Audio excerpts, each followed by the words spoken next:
우리에게 주시는 말씀은 신약성경 디모데후서 3장 13절부터 17절까지입니다. 디모데후서 3장 13절부터 17절까지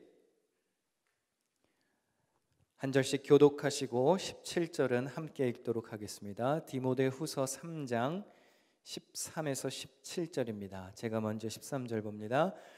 악한 사람들과 속이는 자들은 더욱 악하여져서 속이기도 하고 속기도 하나니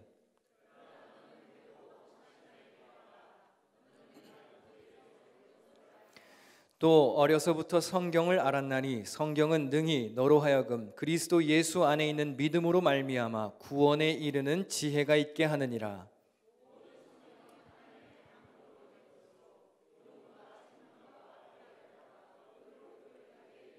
함께 이는 하나님의 사람으로 온전하게 하며 모든 선한 일을 행할 능력을 갖추게 하려 함이라. 아멘. 할렐루야. 예배하는 자리에서 만나 반갑고 또 감사합니다. 우리 옆에 계신 분들과 인사할까요? 좋은 분 옆에 앉아서 감사합니다. 이렇게 하면 인사하겠습니다. 좋은 분 옆에 앉아서 감사합니다. 감사합니다. 지난 주일에 직분자 및 봉사자 교육에 최선을 다해 참석해 주셔서 감사합니다. 근래에 그렇게 많이 모인 적이 없었다고 들었습니다. 모이기에 힘쓰는 교회가 되어야 합니다. 잘 모이는 것이 당연한 교회가 되어야 합니다. 잘 모이는 교회가 건강한 교회입니다. 지난주에 말씀드린 대로 참석하지 않으신 분들은 개인 교습을 할 테니까 알아서 저를 찾아오시면 되겠습니다. 녹화한 거 다 가지고 있으니까요. 보면서 과외를 시켜드리도록 하겠습니다. 알아서 오십시오. 제가 이제 온 지 3달 정도 되었습니다. 그동안 제가 무엇을 했고 앞으로 제가 무엇을 할 계획인지 짧게 좀 나누고 말씀을 시작하려고 합니다. 따로 시간을 내서 회의하거나 교육을 하기보다는 이 예배와 설교 시간을 활용해서 여러분과 저의 비전 그리고 목회 방향을 좀 공유하려고 합니다. 오늘은 간단히 비유로 설명하겠습니다. 그림을 몇 장 보여드릴 텐데요. 제가 열방교회라고 하는 화분이 어떤지 한번 뽑아봤습니다. 알아야 되니까요. 다음 그림을 보여주시면 뽑아서 속이 어떤지 좀 들여다봤어요. 교인들은 어떤 분들이신지, 리더는 누군지, 장로님들은 어떤 분이시고, 교회의 행정은 어떻게 돼 있는지, 재정은 어떤지, 시스템과 내규는 어떤 것이 있는지, 교회 건물은 어떤지, 이게 잘 건축이 된 건물인지, 법적으로 하자가 없는 건물인지, 이러한 자세한 것들을 좀 들여다보았습니다. 그래서 다음 그림을 보여주시면 고민을 좀 했습니다. 하나님이 왜 나를 여기 보내셨을까? 하나님이 나에게 원하시는 것이 무엇일까? 그래서 고민을 좀 했습니다. 그리고 결심했습니다. 밭을 갈아엎자. 밭을 한번 엎어야 새 열매를 심을 수 있겠다. 새로운 옷을 입게, 원래는 좀 가지치기 조금 하고 다시 심어보려고 그랬는데 그냥 갈아엎는 것이 좋을 것 같습니다. 이유가 있습니다. 마지막 그림을 보여주시면 열매를 기대하기 때문입니다. 풍성한 열매를 기대하는 마음으로 밭을 갈아엎고 새로 한번 시작해 보려고 합니다. 짧게는 3년, 길게는 5년, 그 이상도 걸릴 수 있겠지만 시간이 걸리겠죠. 밭을 갈아엎다 보면 몰랐던 것도 나올 수도 있고 돌멩이도 나올 수 있고 안 나오려는 사람들도 있을 수도 있고, 그래서 시간이 얼마나 걸릴지는 모르겠지만 차근차근 한번 밭을 갈아엎고 새 시작을 해보려고 합니다. 저는 열방교회에 오면서 저에게 있었던 많은 무장을 내려놓았습니다. 저에게 있었던 많은 무기도 내려놓았습니다. 일단 제가 속한 교단에서 벗어나 있는 상태이기 때문에 교단에서 나와 있습니다. 저는 텃밭이 기둥교회입니다. 기둥교회에서 자라났고 기둥교회 지교회에서 목회를 했고 기둥교회 지교회에 또 미국으로 나와서 목회를 했기 때문에 저는 기둥교회 울타리가 사실 편합니다. 그런데 여기는 기둥교회 울타리가 아니라 벗어나 있습니다. 새로운 지역이고 새로운 분위기이고 새로운 사람들이 있습니다. 저에게는 익숙하지 않은 전통이 있고 저에게는 익숙하지 않은 규율을 가진 교회로 왔습니다. 그러니까 쉽게 말하면 저는 지금 안전지대에서 빠져나온 상태입니다. 그래서 저에게 있는 많은 무기가 없어졌습니다. 고민을 해보니까 저에게 가진 것이 딱 하나 있습니다. 저는 이제 이거밖에 없습니다. 하나님의 말씀 말고는 저를 보호해주는 교단도 없고 저희가 익숙하게 자라온 기둥교회의 울타리도 없고 제가 익숙한 사람들도 없고 제 충신들도 없습니다. 그래서 이걸로 한번 시작해 보려고 합니다. 이걸로 변화를 한번 시도해 보려고 합니다. 그리고 이것만 가지고 한번 승부를 걸어보려고 합니다. 오늘부터 열방성서대학 ANBC를 시작합니다. 지금 이 예배는 열방성서대학의 개강 예배인 셈입니다. 주일반은 오늘 시작합니다. 수요일반은 이번 주 수요일 오전에, 금요일 영어반은 이번 주 금요일에 개강합니다. 많은 분들이 등록해 주셨습니다. 정말 감사를 드립니다. 근래에 이렇게 많이 등록해서 성경 공부하신 적이 없었다고 들었습니다. 배우기에 힘쓰는 교회가 되어야 합니다. 배우는 자리에 잘 참석하는 것이 당연하고 자연스러운 교회가 되어야 합니다. 말씀 배우는 일에 열심을 내는 교회가 건강한 교회입니다. 주일반은 수강생이 한 50명 정도 되는 것 같습니다. 그래서 정한 장소가 좀 비좁지 않을까 걱정도 됩니다. 그런데 오늘은 그냥 공지된 장소에서 한번 모여보겠습니다. 조금 좁더라도 그냥 바글바글 거리는 것이 낫습니다. 그래야 수업 분위기도 좋습니다. 여하튼 많이 등록해 주셔서 감사합니다. 제가 하여튼 어지간히 달달 볶은 모양입니다. 강사가 별로면 원래 대학교에서는 수업이 폐강됩니다. 부디 6주 과정이 종강까지 잘 갔으면 좋겠습니다. 어떤 교회는 싸우는 일에 힘씁니다. 쓸데없이 회의만 길게 하는 데에 힘씁니다. 모였다 하면 주저리 남 험담하고 이게 틀렸고 저게 틀렸다고 불평하는 교회들이 있습니다. 그런 교회는 문 닫는 교회입니다. 앞으로는 교회가 말씀 배우는 일로 바빴으면 좋겠습니다. 성경을 배우느라 싸울 시간이 없었으면 좋겠습니다. 성경을 가르치고 전하느라 험담하고 투덜거릴 시간이 없기를 바랍니다. 다음 주일은 종교개혁 주일입니다. 종교개혁을 기억하는 주일입니다. 그래서 그 종교개혁 주일에 맞추어서 저도 이제 본격적인 개혁을 시작해 보려고 합니다. 제가 7월에 왔을 때 이미 다음 주일 설교 제목을 정해놨었습니다. 종교개혁 주일에 사고뭉치라는 설교를 해야 되겠다. 이제 슬슬 사고 좀 쳐보려고 합니다. 지금까지는 교회를 자세히 파악하기 위해서 그냥 가만히 지켜보았습니다. 잘 이해가 되지 않는 일, 저와 잘 맞지 않는 일이 있어도 교회가 이렇게 왔구나, 그냥 어떻게 돌아가는지 유심히 살펴보았습니다. 그런데 이제 저와 새로운 옷으로 갈아입기를 바랍니다. 동참해 주시기를 바랍니다. 제가 건강한 옷으로 갈아입혀 드리겠습니다. 좋은 옷으로 갈아입혀 드리겠습니다. 그런데 그러려면 기존에 입고 계시던 것은 벗어야 합니다. 오래된 것은 버릴 수도 있어야 됩니다.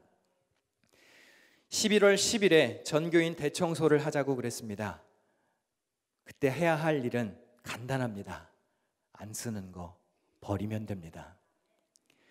다음 주일부터 3주 동안은 제가 주일 예배 때 설교를 하고 설교 이후 시간을 활용해서 2020년에 제가 꿈꾸고 계획하는 일, 이제 구체적인 변화들을 여러분들에게 하나씩 소개하려고 합니다. 어떠한 것들을 계획했고 교역자들과 어떤 이야기를 나눴고 장로님들과 어떤 이야기를 나누었는지 여러분들과도 공유를 할 것입니다. 그렇게 3주가 지나서 11월 11일 주일에는 대청소를 하겠습니다. 그래서 낡은 것은 다 갖다 버리겠습니다. 오래된 거, 고장난 거, 지난 1년 동안 꺼내서 한 번도 쓰지 않았던 거, 그런 건 우리 게 아닙니다. 그럼 과감히 버리고 새 옷을 입을 준비를 하겠습니다. 열방교회는 예배하는 일에 힘쓰는 교회가 됩시다. 성경 배우는 일에 바쁜 교회가 됩시다. 열방교회 시끄러운 교회 됐으면 좋겠습니다. 단 무슨 소리로? 찬양 소리로, 험담하고 남 불평하는 소리로 시끄럽지 않고 찬양과 예배 소리로 시끄러웠으면 좋겠습니다. 서로 사랑하고 덮어주고 감싸주는 교회가 되어야 합니다. 바르게 일하고 정직하게 일하고 공정하게 확실하게 일하는 교회가 될 것입니다. 그렇게 좋은 교회를 만들어가는 일에 여러분들도 주인공이 되시기를 축원합니다. 제가 유초등부 시절에 주일학교에서 자주 불렀던 찬송이 있습니다. 우리 반주자님께 제가 부탁을 좀 드렸는데요. 여러분 찬송가를 한번 펴보시겠습니까? 199장, 찬송가 199장, 나의 사랑하는 책을 펴서 한번 1절만 불러보겠습니다.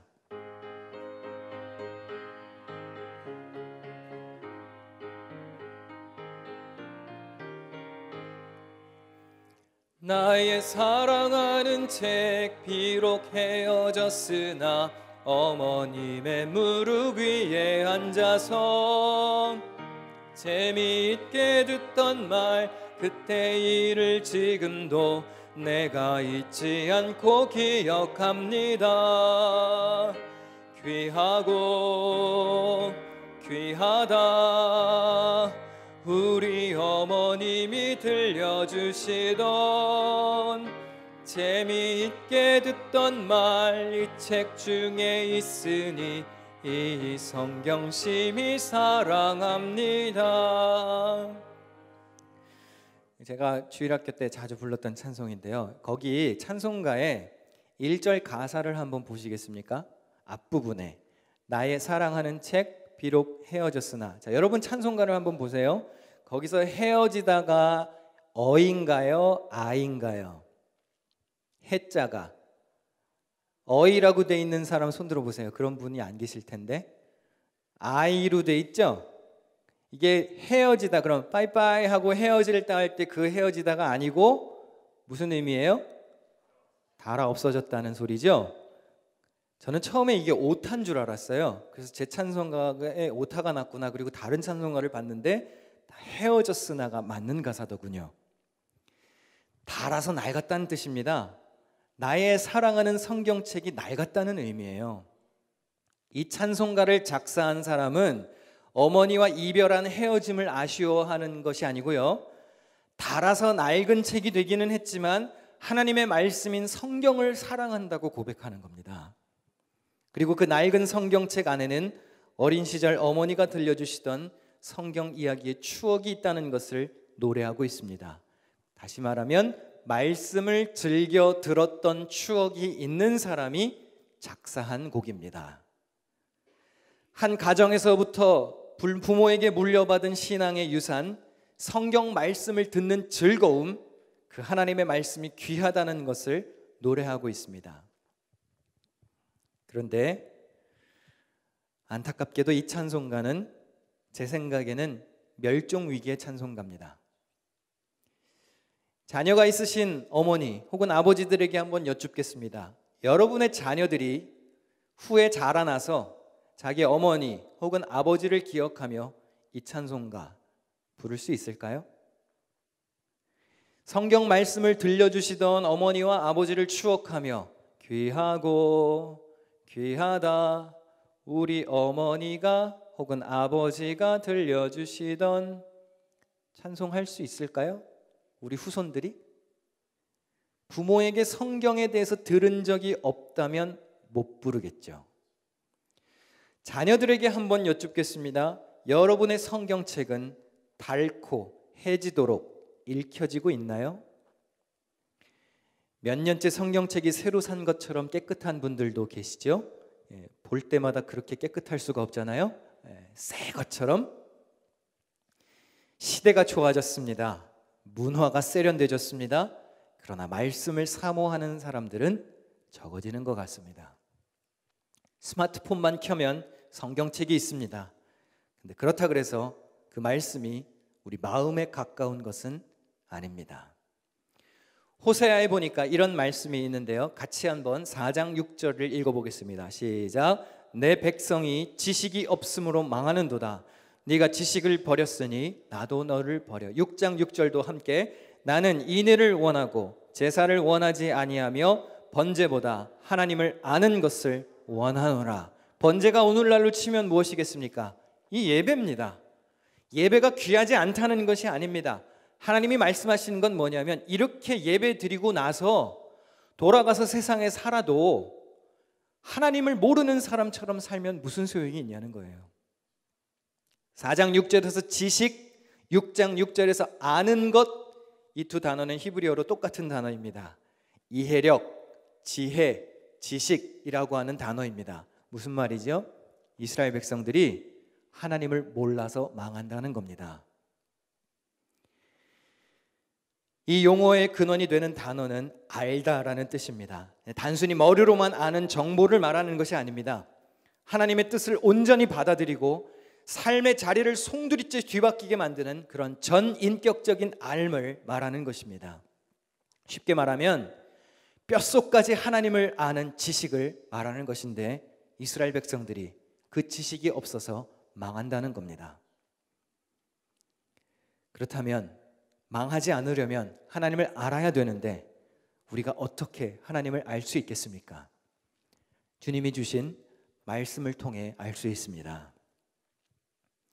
하나님이 어떤 분이신지 잘 소개되어 있는 성경 말씀을 읽고 묵상하고 이제는 배워야 합니다. 이단들은 성경 열심히 연구합니다. 성경책 열심히 봅니다. 그런데 왜 보지요? 사람들을 미혹시키기 위해서 봅니다. 그리고 이상하게 성경을 해석합니다. 그런데 우리는 어떻습니까? 진리를 소유했다고 말합니다. 하나님의 자녀가 되었다고 주장합니다. 그런데 그 진리의 말씀인 성경을 읽지도 않고 배우지도 않고 가까이 하지도 않습니다.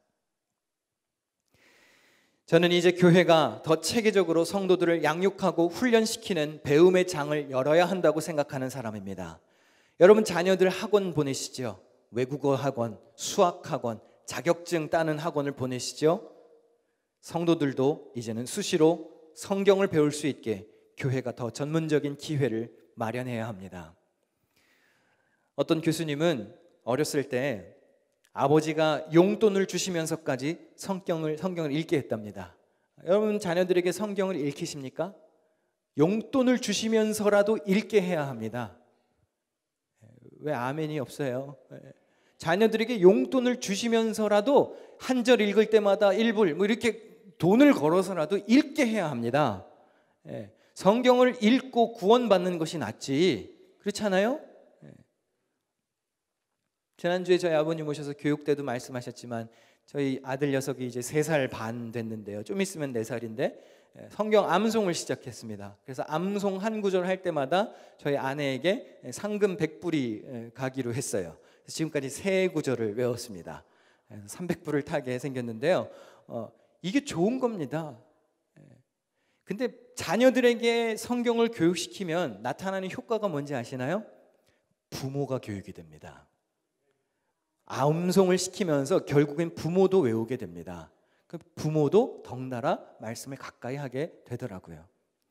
어떻게 해서든지 좋은 것을 가까이 하게 하려고 노력해야 합니다. 요즘 어떤 시대입니까?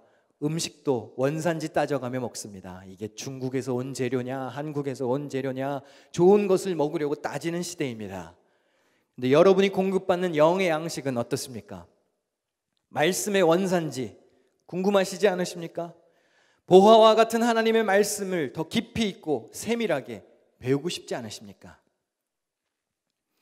요즘에 TV에서 하는 프로그램들을 보면 전에 잘 몰랐던 정보들을 전문가의 도움으로 쉽게 가르쳐주는 프로그램이 많습니다. 예를 들어서 요즘에는 의사분들이 방송에 자주 나오시더군요. 그래서 건강에 대한 상식들을 많이 알려줍니다. 전문적인 정보들을 이해하기 쉽게 잘 설명해 주기 때문에 일반인들의 의학 상식이 굉장히 풍부해졌습니다. 또 요새는 요리하는 프로그램이 굉장히 인기입니다. 전문 셰프들이 나와서 각종 식재료는 어떻게 다듬는 것이고 이건 어떻게 조리를 하는 것인지 잘 알려줍니다. 그래서 일반인들의 요리 수준이 높아졌습니다. 저는 이제 교회도 그렇게 해야 한다고 생각합니다. 성경을 전문적으로 바르게 유익하게 가르쳐서 성도들을 그리스도의 군사로 훈련해야 합니다.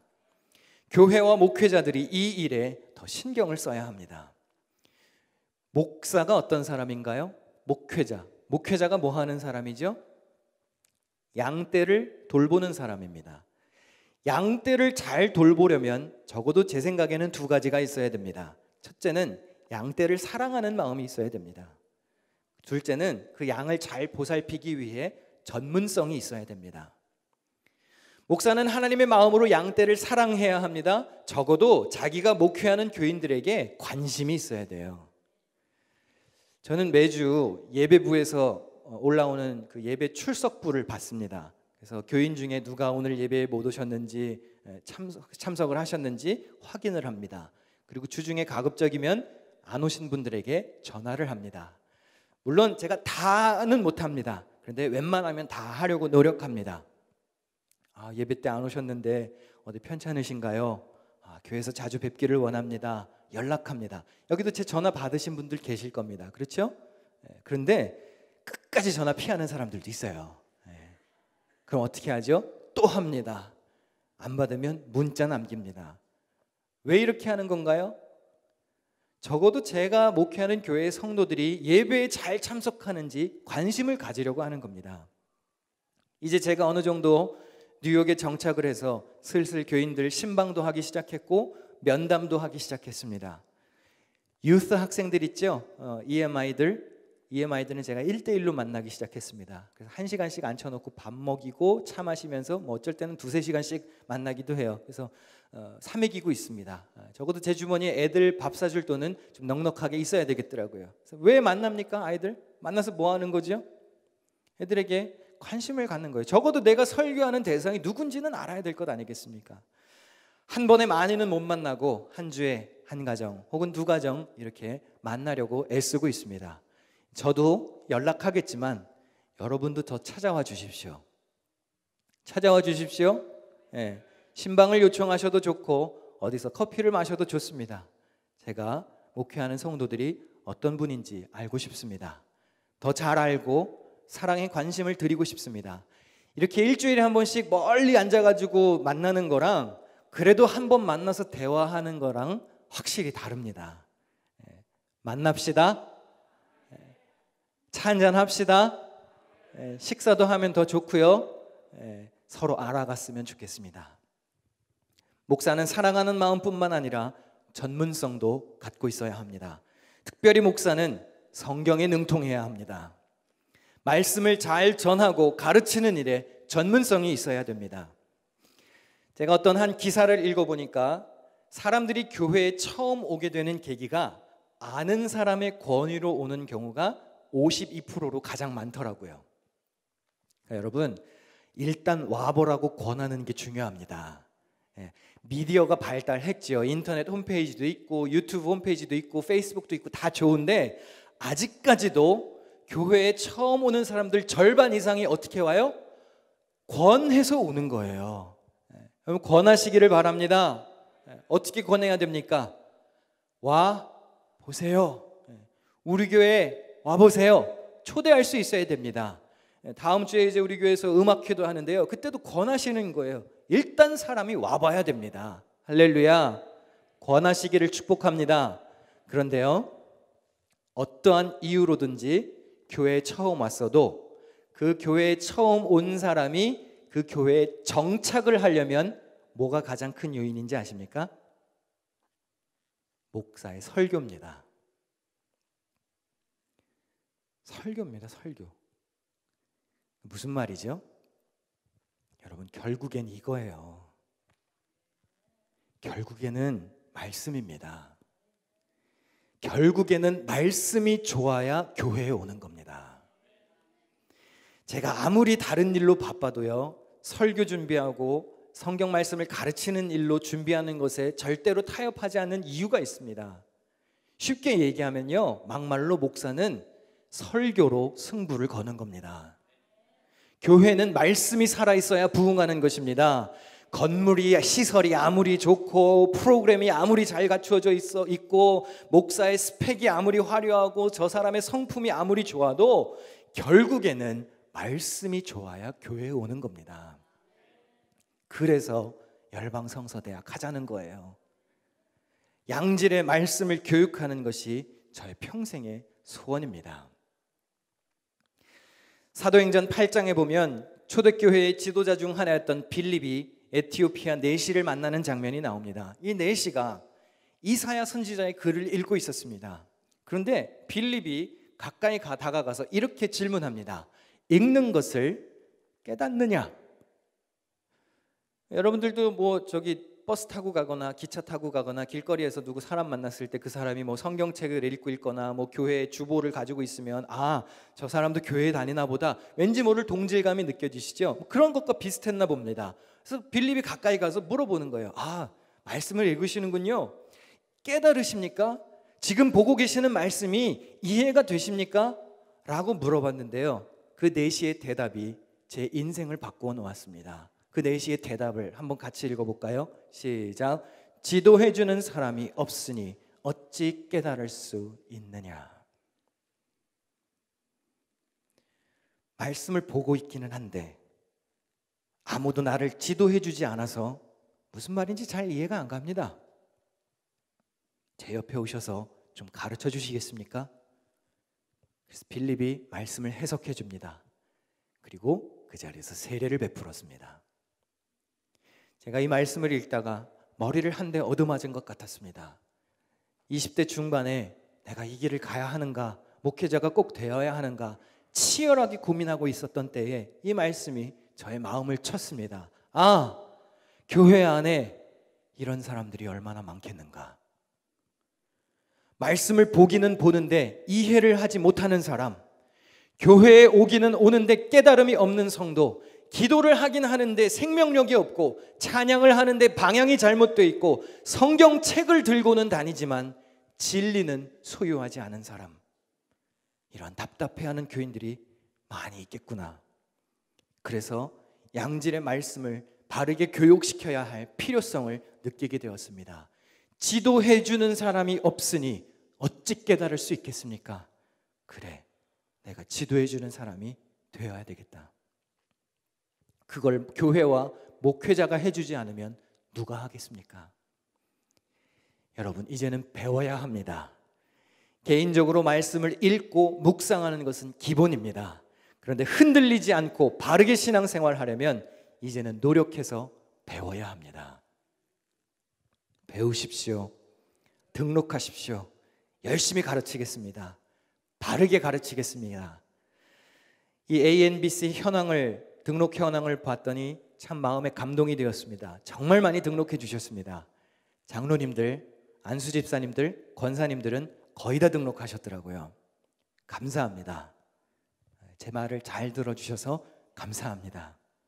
물론 몇 분 신청은 안 했어요. 제가 다 알고 있으니까 직접 찾아가서 신청서를 뺏어오기 전에 꼭 신청해서 두고 보겠습니다. 오늘 시작하는데 오늘 그 자리에도 안 나타나면 뭐 그런 사람들은 어쩔 수 없죠. 그렇죠? 주중에 사무실에서 일하고 있는데 점심 식사하고 있는데 갑자기 어떤 분이 막 헐레벌떡 교회로 뛰어오셨어요. 그래서 문을 막 열어드렸는데 원로 목사님 한 분이 막 오신 거예요. 그래서 집에 무슨 급한 일이 있으신가? 왜 갑자기 이렇게 헐레벌떡 뛰어오셨죠? 그래서 목사님 어쩐 일이세요? 이랬더니 신청서 성서대학 신청서 내고 가셨어요. 원로 목사님이. 참 감사하더라고요. 여러분, 원로 목사님도 등록하셨는데 그 밑으로는 알아서 해야 하지 않을까라는 생각이 조금 듭니다. 우리는 평생 배우다가 죽는 것입니다. 하나님의 말씀은 배워도 늘 모자라고 새롭습니다. 오늘 읽었던 본문은 열방성서대학 ANBC의 급훈입니다. 우리의 교육 목표입니다. 시대가 점점 더 영적으로 혼탁해지고 있습니다. 본문 13절을 보니까 이 시대에도 비슷했던 모양입니다. 우리 같이 한번 읽어볼까요? 악한 사람들과 속이는 자들은 더욱 악하여져서 속이기도 하고 속기도 하나니. 어떤 목사님이 그러시더라고요. 예수님은 구름 타고 오시지만 사탄은 틈을 타고 온다고. 악한 영에게 틈을 주지 않으려면 어떻게 해야 됩니까? 무기가 있어야 됩니다. 성령의 검, 하나님의 말씀으로 단단히 무장해야 합니다. 세상이 점점 더 악해진다고 투덜거리기만 하고 아무런 대책을 세우지 않으면 소용이 없습니다. 그렇지요. 세상이 혼탁해지고 있죠. 종말로 간다고 사람들이 많이 얘기합니다. 그런데 믿음을 가진 그리스도인들이 가만히 앉아가지고 아이고 이제 종말이 오나 보다 탄식만 하고 있으면 무슨 소용이에요? 대안을 내야지요. 여러분, 세상이 점점 더 악해지면 그리스도인들은 어떻게 해야 될까요? 그냥 바라보고 탄식만 하면 됩니까? 세상이 점점 악해질수록 그리스도인들은 더욱더 거룩해지면 되는 겁니다. 할렐루야. 그러기 위해서 어떻게 해야 할까요? 디모데후서 3장 14절을 함께 읽습니다. 너는 배우고 확신한 일에 거하라. 배우고 확신한 일에 거해야 합니다. 열방성서대학 ANBC의 유일한 목표는 진리의 말씀을 잘 가르쳐서 그 말씀 위에 굳건히 서도록 하는 일입니다. 성경에는 구원에 이르는 지혜가 있다고 했습니다. 성경은 교훈과 책망과 바르게 함과 의로 교육하기에 유익하다고 했습니다. 또한 하나님의 사람으로 온전하게 하며 모든 선한 일을 행할 능력을 갖추게 한다고 했습니다.